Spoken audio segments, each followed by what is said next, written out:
दिल्ली में विधानसभा चुनाव पूरे जोर शोर से शुरू हो चुका है। कई पॉलिटिकल पार्टियों के टिकट की घोषणा करने के साथ ही प्रत्याशियों ने चुनाव प्रचार भी अपना आरंभ कर दिया है। आज हम बुराड़ी विधानसभा में हैं और बुराड़ी विधानसभा में आज हमारे साथ जो हैं जुड़े हुए हैं भाजपा के सुदामा कहे जाने वाले गोपाल झा जी।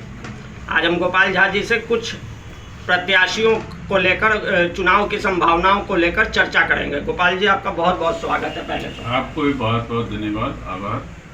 और जो आपने विषय बताए हैं, मैं तो ये बताऊंगा कि संजीव झा जी 2013 से विधायक हैं, 11 साल से अधिक समय विधायक रहे हैं।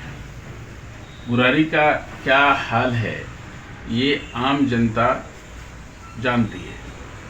और आज सुने हैं कि दिल्ली के मुख्यमंत्री जी कोई जनता विहार मुकुंदपुर में आई हैं किसी स्कूल के उद्घाटन के सिलसिले में।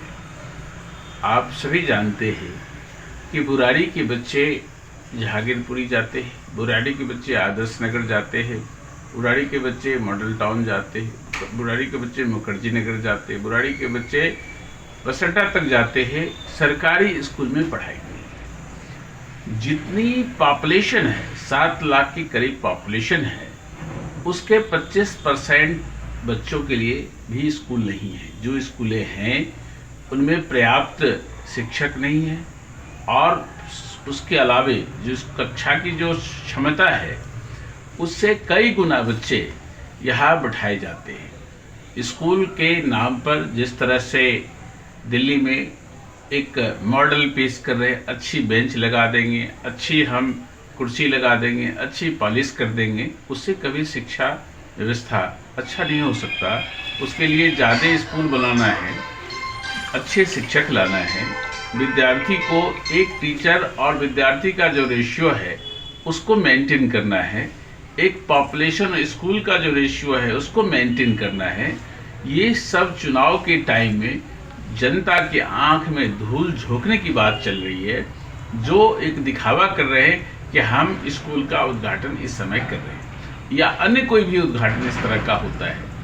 ये सभी जानती है कि इतने बड़े क्षेत्र में एक फायर स्टेशन नहीं, ट्रैफिक जाम की इतनी बड़ी समस्या, इसके अलावे जो यहाँ पर गरीबों के शादी ब्याह के लिए एक बारात घर की व्यवस्था नहीं, जितनी भी सरकारी ज़मीन थी सभी इनके कार्यकाल में बेच दिए गए। चाहे वो 74 साल की ज़मीन थी, चाहे वो अपने ग्राम सभा की ज़मीन थी, चाहे वो DDA, MCD, फ्लड की ज़मीन, कस्टोडियम की ज़मीन, पंजाब एक्ट की ज़मीन, और एक भी मुद्दों पर आज पानी साफ नहीं दे पाए, बच्चों के लिए खेल का मैदान नहीं दे पाए, राशन कार्ड गरीबों का बनवा नहीं पाए, वृद्धाओं को पेंशन नहीं दे पाए। कोई भी ऐसा, इतनी बड़ी आबादी जो पूरे हिंदुस्तान के लोग बुराड़ी में रहते हैं, उनके लिए ऐसा काम नहीं कर पाए जिनसे कि लोग कहे कि हाँ विधायक 11 साल में कुछ करके दिखाया है। दूसरी तरफ जो कांग्रेस पार्टी ने भी अभी बुराड़ी से प्रत्याशी श्री मंगेश त्यागी जी को टिकट दिया है। मंगेश त्यागी जी हमारे भाई हैं, हम उनसे, उनके बड़े भाई से हमारी मित्रता रही है। लेकिन मैं कांग्रेस के कार्यकर्ताओं से मैं कहना चाहता हूँ कि कांग्रेस की वोट देने का मतलब वोट खराब करना है। और कांग्रेस पार्टी आज दिल्ली में 0/70 है और अगर उनको कभी अवसर मिलेगा वो तभी होगा जब आम आदमी पार्टी हारेगी।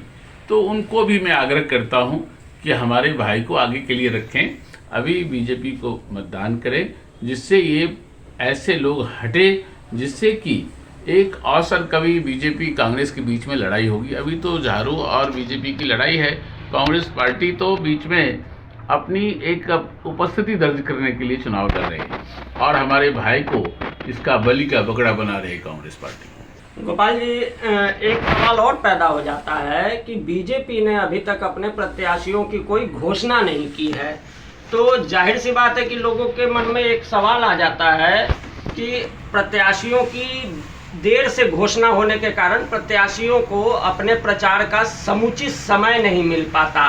तो ऐसे समीकरण में आप बुराड़ी विधानसभा में बीजेपी की स्थिति का आकलन किस तरीके से करते हैं?